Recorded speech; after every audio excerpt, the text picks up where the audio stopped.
Sintayong dipecat PSSI dari jabatan pelatih Timnas Indonesia.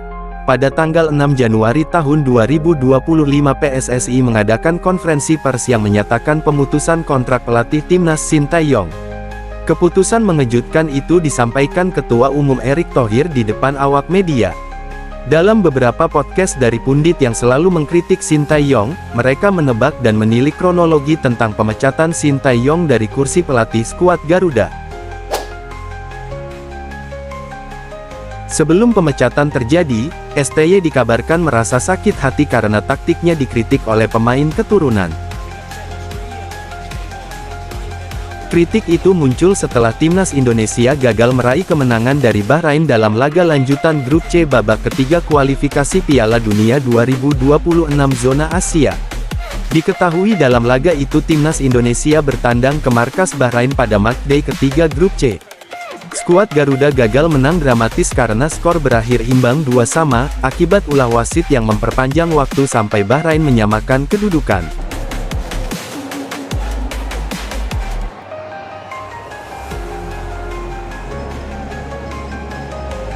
Dan setelah pertandingan itu, sejumlah pemain keturunan dikabarkan mengajak STY untuk berdiskusi. Mereka hendak membicarakan soal taktik yang pada digunakan untuk Timnas Indonesia, namun ternyata dikabarkan, Coach Sin tidak puas dengan kritikan tersebut. Tapi, kalau kita bisa melihat, ataupun gue sudah membeberkan ya di live reaction itu, memang ada suasana yang kurang kondusif di ruang ganti. Kabarnya seperti ini, sehingga diperlukan sosok yang bisa membuat ruang ganti itu harmonis. Dan kemudian juga dipilihlah pelatih dari Eropa. Dari kritikan yang datang dari pemain keturunan, kemudian muncul line up aneh saat Timnas Indonesia menghadapi China dalam pertemuan matchday keempat Grup C. Kala itu STY melakukan banyak pergantian dalam starting line up, ia bahkan menunjuk Asnawi Mangkualam sebagai kapten tim menggantikan Jay Izzes. Sedangkan Tom Haye dan Sandy Walsh yang selalu menjadi andalan, harus duduk di bangku cadangan, padahal waktu itu tenaganya sangat dibutuhkan masuk ke dalam starting line up. Dan satu yang tak kalah mengejutkan, nama Eliano Reinders juga tidak masuk ke dalam daftar susunan pemain. Akibat keputusan itu, Timnas Indonesia harus menelan kekalahan 2-1 dari China. Kekalahan itu tentu saja membuat pukulan bagi para supporter dan sangat disayangkan. Sebab, skuad Garuda diyakini bisa mendapatkan poin penuh dalam laga tersebut.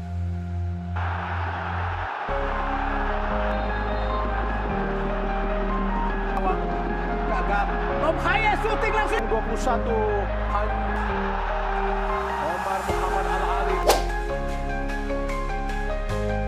Dalam konferensi pers tanggal 6 Januari tahun 2025, Ketum PSSI Erick Thohir mengonfirmasi bahwa ada dinamika dalam tubuh Timnas Indonesia sebelum melawan China.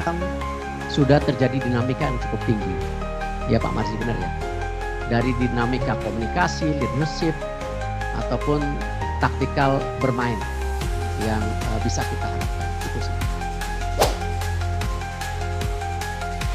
Beredar kabar bahwa Patrick Kluivert akan menjadi pelatih baru Timnas Indonesia. Ia merupakan pesepak bola legenda asal Belanda, dan kabarnya juru taktik asal Belanda itu akan dibantu dua kolega senegaranya yaitu Alex Pastoor dan juga Danny Lanzat.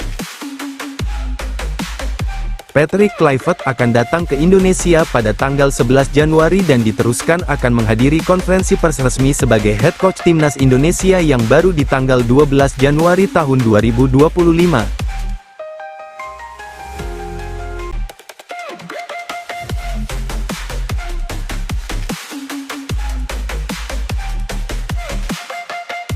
Semoga saja pergantian yang mendadak dan menghebohkan ini bisa membuat perubahan positif untuk Timnas Indonesia.